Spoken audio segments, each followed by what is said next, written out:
Welcome back to the Build a Nation Challenge. Season 7 is around the corner, and I think our plans at many levels are already ahead of schedule here on the Faroe Islands. But we can't rest on our laurels. We need to step up even more and help our Faroese rivals also become competitive. Before we help others, we need to help ourselves. I'm already planning a formation change for next season. I really want to make it work with an attacking midfielder, and we are also going to switch around our asymmetric sides in the midfield.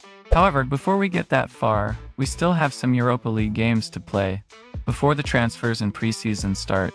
And we're going to visit London side Tottenham, where I think we just need to be happy if we can keep them to only scoring 4 or 5 goals. You play to win the game. Hello? You play to win the game. You don't play to just play it. And so it starts, with Mikey Moore scoring the first one.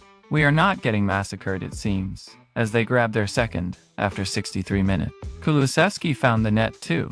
Not too surprised about that either. 3-0 in the end. I think we can be fairly happy with that. Though we never had a highlight, Tottenham is likely as hard as it gets when it comes to Europa League this season. We are traveling to Albania for the next one to meet Partizani. This has to be a win. Anything else is unacceptable. You know we will win? Oh, I know it. We will not get an easier opponent anytime soon in this competition.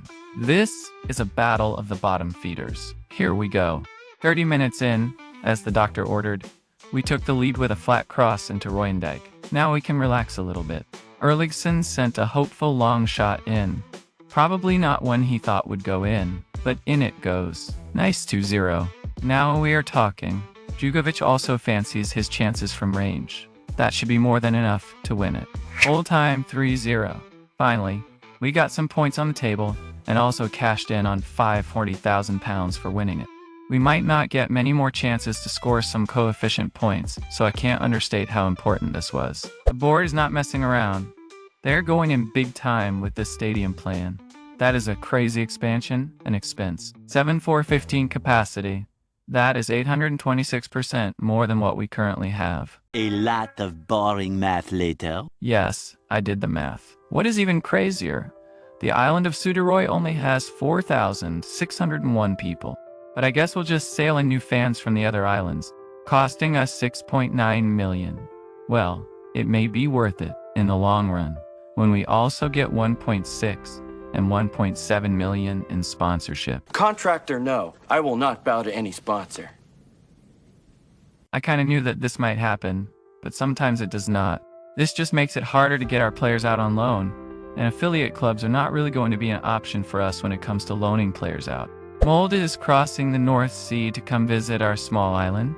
While bookies have them as the favorites, I think we could get a point here. They are better than us, but not by much, in my opinion.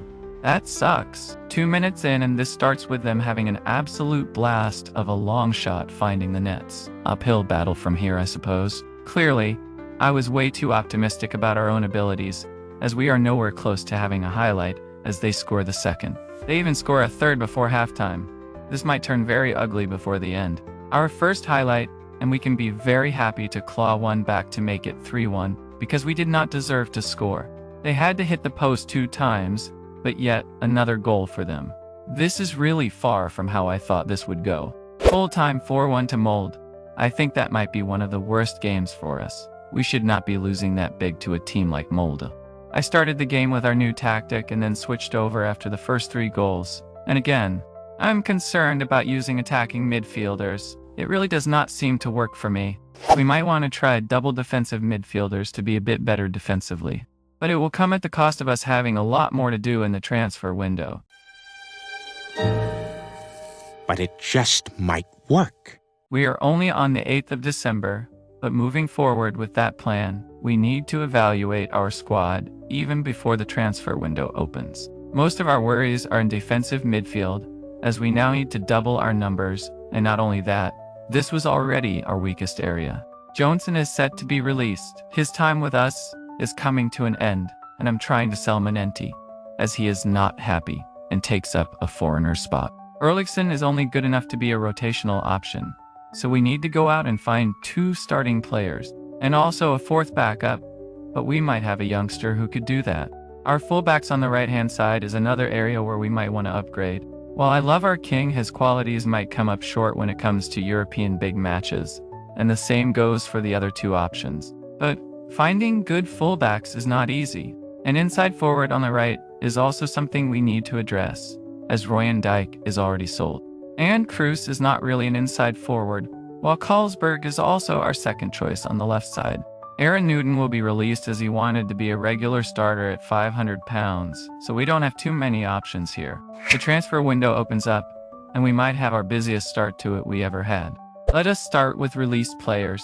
12 of those, some of them due to lack of potential, others turned down contracts in any case. They are gone. Some of the most noteworthy, of course, Knudsen was a very good player for us, and the same goes for Castrati, who was just sitting in the second team rotting. And then we got our incoming players. 10 of those, some for the first team, and some are youngsters sent to the factory. Right, lots of moving bodies in the first team, so let's start with the first signing I made half a season ago when I signed the contract. Rasmus Nerman, one of those players I thought, yeah, absolutely I will get him in, but I had no idea where he was going to play, as he is very versatile, being able to play anywhere in the midfield and also on the wing. I'm still not 100% sure about it, but I think he might be our first choice on the right-hand side as the inside forward, though he does lack one very important thing, a good left foot to do so. But we will see how he does. Lucas Eliasson, a 22-year-old winger on either side, was someone I planned to send to the factory, but I think we might end up promoting him into the first team and have a bit more depth, as he could be a good second or third choice on the left-hand side. Skage Brun Hansen might be our best deal so far. He is 17 years old, paid 11,100 wages, and is very likely a starting player as our fullback on the right. Where we also needed to find a new player with the king starting to look rather poor compared to talent like this guy. I really wanted to improve our defense overall, and oh boy, did we do that, starting with Sveinung Hansen, a 20-year-old costing us 2,000 wages, and he is on the same level of quality as Mikkel Stenderup. They are going to fight for that spot between each other.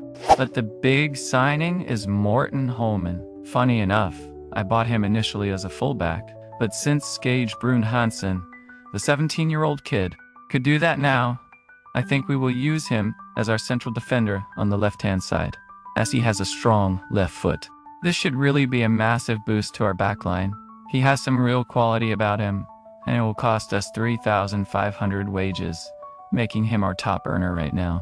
I'm struggling to get the defensive midfielders we need, but we did get one, Edvin Elzangdal, a 23-year-old on 1,700 wages. I hope we can find another one, preferably one with a left foot, but time will tell how that goes. Einar Valura Astrason is also promoted, and he will be our new backup goalkeeper. Fagra left earlier. I just forgot to tell you about it. Charlie Thibault is also promoted as part of creating more depth up top. He is a foreigner who will fight for the spot up top against our other two young strikers in Joshua Berg and Jugovic, while he could also play inside forward if needed. Going the opposite direction, being demoted or loaned out hopefully, is Bjornsson, who did really well last season, but I want him to get more first-team football than what we can give him, as there are two other players in front of him for playing time. Rodrigo is also being demoted, as we have better options as our central defenders now, but I hope we can sell him off for a small fee or something like that. Mikkel Andreasen is the same deal, except we want to keep him and loan him out instead. The king has fallen.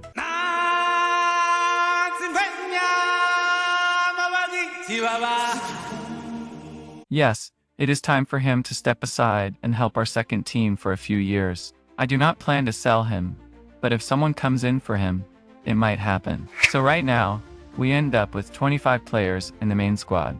And I also might be able to keep Manenti around, so we got our defensive midfielders in terms of numbers, but the qualities might be lacking. But otherwise, we look quite solid for our 7th season. We have one more signing coming in. A very big surprise is this guy all of a sudden popped up as a free option in my inbox. Noam Neni was released by Øystein in Norway, and we will happily sign up a Faroese international defensive midfielder for our team. I mean, could it be any better? Yes, It could, as his wages are also fairly reasonable at 1,700. Honestly, pretty much the perfect player I was looking for, except for him not being left-footed. But hey, this is a really nice surprise. Finally, time to play a match again, and we got 2 games left in the Europa League. One of those, we traveled to Rome to meet Roma.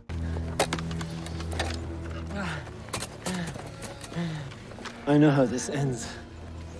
When the Messiah comes, Rome will be nothing! Until then. Well, we might have a better team, but we are not that good, so let's just hope we are not getting massacred here.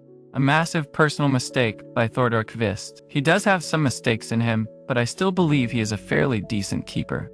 1 minute later, we strike back as Nerman finds Fredriksson with a great pass. I think our attacking midfielder tactic might be working just fine. We gave away a penalty, and they did not miss the opportunity to go in front again.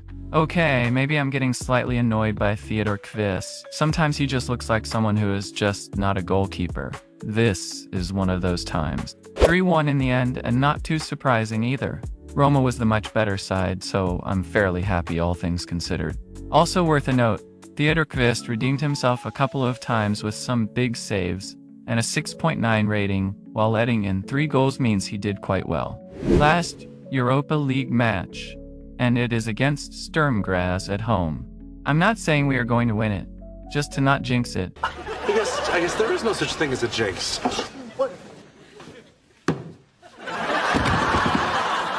But I have a good feeling about this one. One thing I should not do today is play the lottery or trust my feelings. That is a top bin free kick for them. Nothing we can do about that. Okay, just shoot me now. Penalty for them. Thankfully nowhere near going in. Yeah, there we go. We are letting in another one. Worst of all, that is only their 3rd highlight, so you have seen them all so far. Things are finally going our way as we get a penalty, and Noah Meni's taking this one and putting it in. And so it ends, 2-1, and another disappointing result in the Europa League. Maybe not completely unfair when we look at the statistics. I overestimated our qualities, or maybe underestimated theirs. We ended the league in 34th spot with 3 points, so at this point, we might as well just have been playing Champions League or maybe Conference League, as we would maybe have a chance in that competition instead. Once again, we start our season by winning the Super Cup, this time against B36. For the first time ever, the media is putting us on top for odds of winning the league. But of course, we will fully focus on our matches out in Europe when they start in summertime. The transfer window closed again. We did not get as many of our youth players out on loan this time around. Only 21 of them are out, mainly due to me not pushing everyone down to our affiliates, as they actually do not need all of them. I would rather have them at home, as we got better training facilities than being at our affiliates without playing. As we can see, only 8 of those loans are actually in the best division, and none of those for top 4 clubs out in Europe. So we need to increase our talents' qualities before we can really profit in terms of building our nation in this manner. Though, what I will say, some of the best talents are still sitting in our second team, waiting for someone to come loan them. So we got issues getting them out. I learned a lesson. Never half-ass 2 things. Whole-ass 1 thing. I regret nothing. The end. Half a season later, with 13 wins, 1 loss to Klaksvikar, and under draw, we arrive in summertime, and the window for transfers opens again. We are top of the league with 34 points, but Klaksvikar are on fire. They were actually in first place up until the last match we played against them, so we got competition this season. And you know what? That is actually really good news. Some of our top performers so far are Nerman, with 4 goals, 9 assists, and a 739 rating. Espen Tveit, with his 9 assists and a 731 rating. And Noah Meni in the defensive midfield, with 9 goals, most from penalties, 6 assists, and a 730 rating. But generally speaking, most of our players are doing quite well. I only really got one concern, and that is keeping everyone happy with playing time. We only got 1 new player coming in from the get-go this summer, and for the first time, someone we will pay money for. Joran Vestnes is a striker or inside forward, and the latter is what we will use him as he comes straight into the first team to be the second option after Rasmus Nerman. He does lack some technical skills, but makes up for it in his physical attributes. He is a model citizen, which might be the best personality, and could still improve slightly, being only 20. The final score for last season's coefficient points is in, and we ended up with 3,125 points. Still sitting at 35 spots, which is not terrible when we compare it with some of the other seasons. But if we are to move up the list rapidly, we need to start winning more games in European competitions to do the heavy lifting.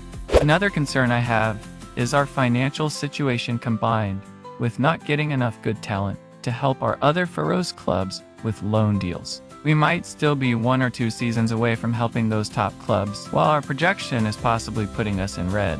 In other words, the next 1 or 2 seasons might be the most important we will ever play, as it will be the turning point of us starting to help them while also trying to balance the finances. Okay, so in the next match, we lose 2-0 against B36, and this is what I got to deal with. They have 2 highlights, including a penalty, and they win. And this kind of thing keeps happening this season. Something's got to change, and I do not believe it is 100% the player's fault, as much as it is tactically. 2 things. One is that our fullbacks are not the best at crossing, which means a lot of our chances are of poor quality, as we normally get a lot of our assists from these guys. This means we tactically need to shake things up to find opportunities from somewhere else more consistent. So drastic changes to the tactic, which is very unlike me to do mid-season, and it could backfire. A complete new formation, a 4-1-1-4 with inverted wingbacks, a winger on the right side, 2 strikers again, and also doing our asynchronous stuff in the midfield, with a central midfielder, and this time around a volante. I'm also going to try a balanced mentality, along with doing some new stuff in the possession part of the strategy too. With focusing down the sides and underlapping, it should create more opportunities through the midfield compared to what we normally did. Alright, time for the Champions League draw. We got Linfield from Northern Ireland, not a bad draw for us. On the other hand, if we get through them, we got a big boy in Hungarian Faroese in the second round. This is ridiculous. Halfway through the next match we are behind with 1 goal. And look at those statistics. They literally only had 1 chance that was deflected in. This smells like cheese. You stink. I think you're gonna have a good Christmas, all right? You smell like beef and cheese. You don't smell like Santa. It ended 2-2, with double deflected goals for them from long-range shots. The game is having an absolute...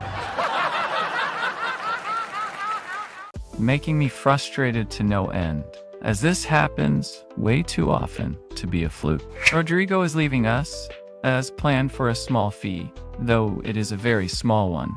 Alright, time to get serious. First leg against Linfield, and we very much should be the better team here, even away from home. We do look like the better team after 27 minutes, and now when they get a double yellow, going down to 10 men, we should really just destroy them.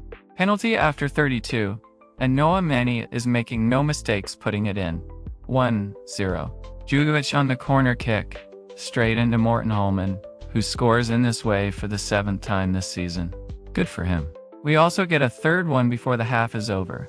A bit lucky for Fredriksson that it is getting there, but we will take everything we can here. Morten Holman continues his goal-scoring form from corners as he makes it 4-0. And we also scored a free kick goal, which might be one of the best headed goals I've seen in our 7 seasons playing. Brilliant by Stenderup. But no match is complete without us conceding a goal from their solo highlight of the game. Typical. 3rd corner goal, but this time it is Stenderup who jumps up and makes it 6-1. Full time, very, very good result. That should be more than enough to make the second leg a complete breeze with us rotating players. We did them pretty dirty on those corners. Nicholas Cruz signed a contract for Stramer, and I thought I would let him go right away for nothing, so he could help them out. And that also concludes the transfers this time around.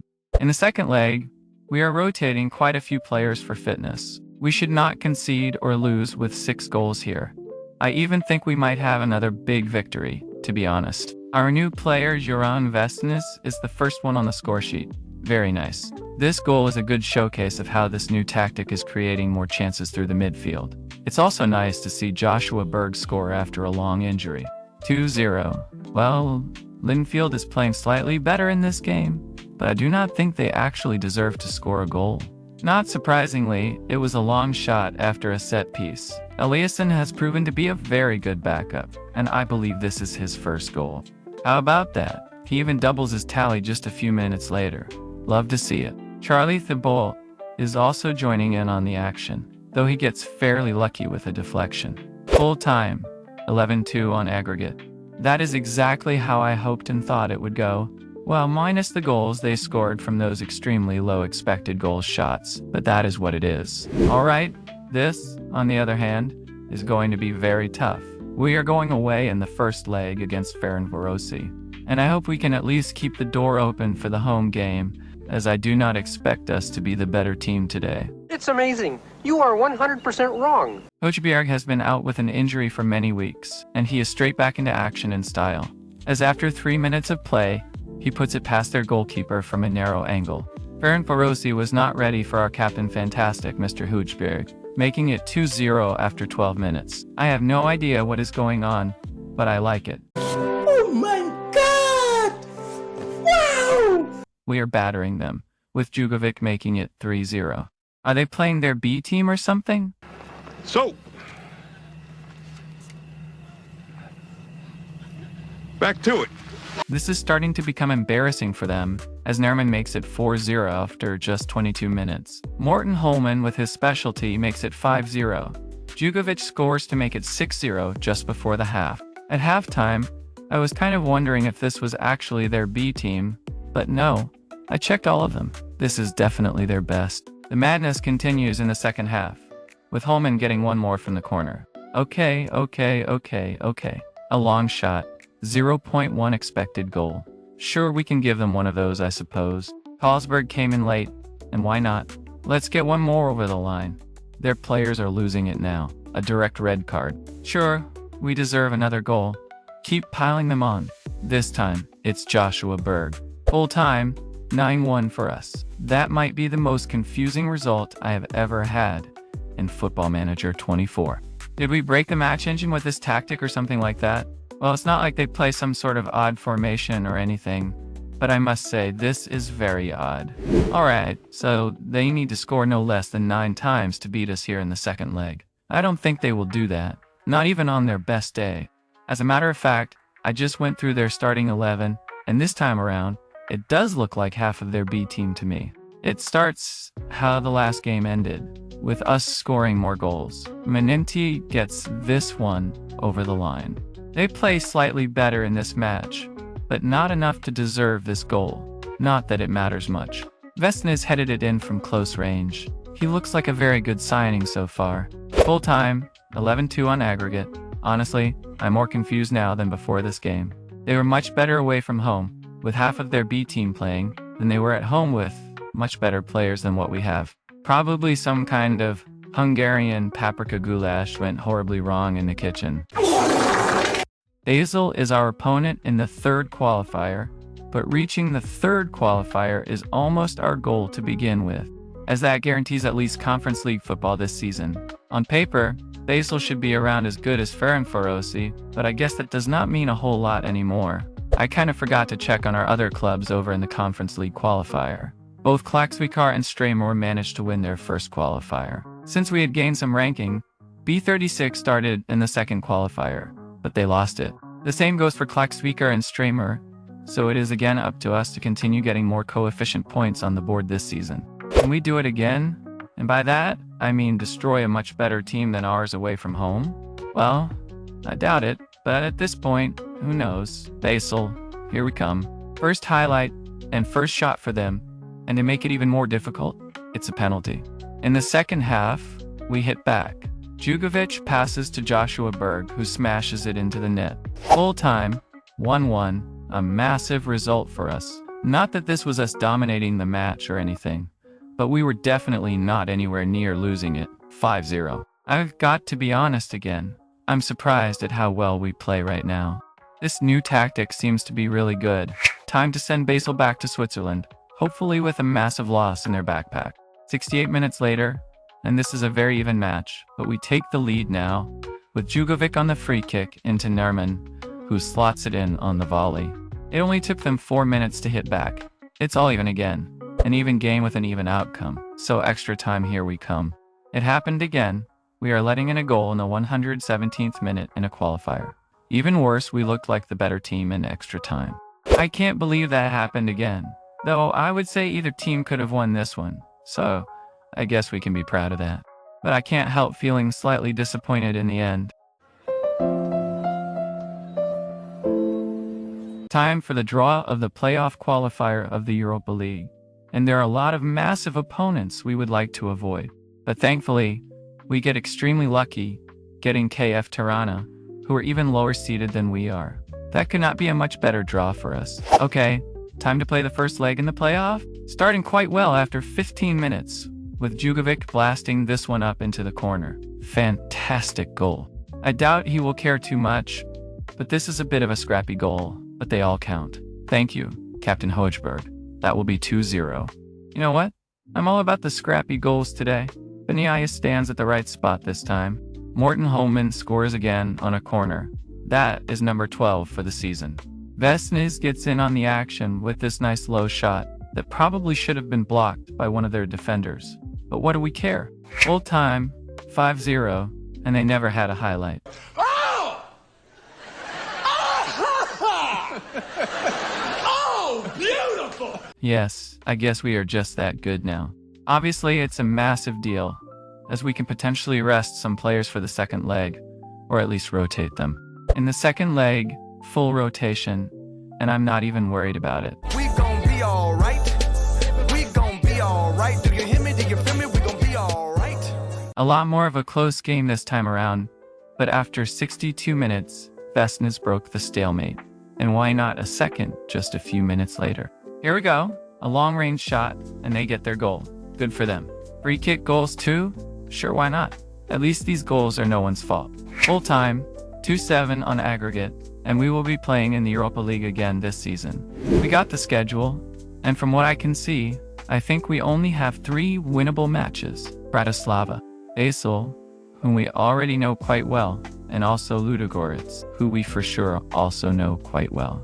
The rest, well, if we can get a draw against any of those, we could be happy. I'm gonna skip games that are uninteresting to show goals from. And what I mean by that is someone like Real Betis is likely going to batter us. Wrong, wrong, wrong, wrong. Wrong, wrong, wrong, wrong. You're wrong, you're wrong, you're wrong. But of course, if it happens to be interesting matches, I will show goals and stuff from the games. Alright, so the first match is against Real Betis, and I had ruled this out, as I thought we were completely outmatched in this one. Well, that happened to not be true, so already in the first game we have a small surprise. It starts pretty poorly in the 6th minute, with us conceding. I'm thinking, alright, here we go, time to get destroyed. Doubling down on my prediction after 12 minutes when they score a second time. Just after the second half started, Noah Meni struck back with this great long shot, so at least we had a chance. And chances are what we got, as just a few minutes later, a lucky deflection from Brune Hansen's shot ended up in the back of the net. And all of a sudden, things were all even again. But about 5 minutes later, we actually took the lead with a goal from Jugovic. Amazing. They level it all out again with a penalty. And then the miracle happened in the 93rd minute. They made a catastrophic mistake that Jugovic superbly took advantage of by assisting Eliasson. In the end, it was 4-3 in our favor, which was extremely unexpected. I did not see that coming. I don't even feel like we got lucky. The statistics show that this was simply an even game that happened to go our way for once. Next, we have an away game against Slovan Bratislava, and I fancy our chances to at least get a draw here. 5 minutes in, we take an early lead, as Vesnes assists Jugovic for the goal. Jugovic played an excellent through ball to Carlsberg, who makes it 2-0 for us. Surprisingly, we scored a third goal in the first half, with Jugovic getting his second of the game. Late in the second half, they finally claw one back, but it's probably too late for a comeback. Yes, full time, 3-1 in our favor. That's another massive result for us, and we now have 6 points after the first 2 matches. For the first time, we might be playing knockout games in the next episode. That would be quite crazy already in our 7th season at the club. Also, every time we win, we earn £540,000. which is much needed as we rely on this to keep our club and nation moving up in the world. We are playing Basel for the third time this season.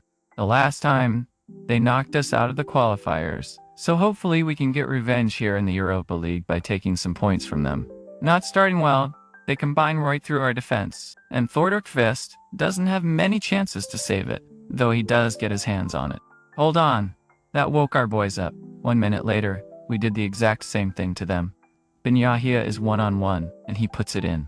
Berg is fighting for the ball, wins it, and crosses it toward our captain, Hujbier, who puts us in the lead.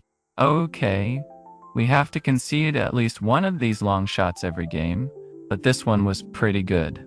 No chance for Theodor Kvist. 89 minutes in, and not at all deserved. They scored their third goal. Full time, 3-2 to them. We can't be happy with that. 2 thumbs down.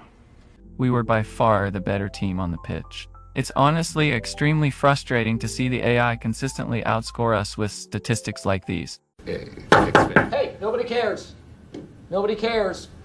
I need that room at some point, so just wrap it up. We won the league, but this time, it had to be done at the very last league match, as Klaksvikar had an absolutely fantastic season. They really gave us a fight this year. We also won the cup again this season, making it a treble, the second time in a row, and the third time in total. As always, that will conclude this season. I think we can be pretty happy with how it ended, as we got 6 points after the first 3 games in the Europa League, and we had our tactical pivot mid-season, completely changing things in a much more positive direction, while our finances look somewhat stable again. When it comes to our players, there were a lot of outstanding performances this season. We have a total of 18 players above a rating of 7.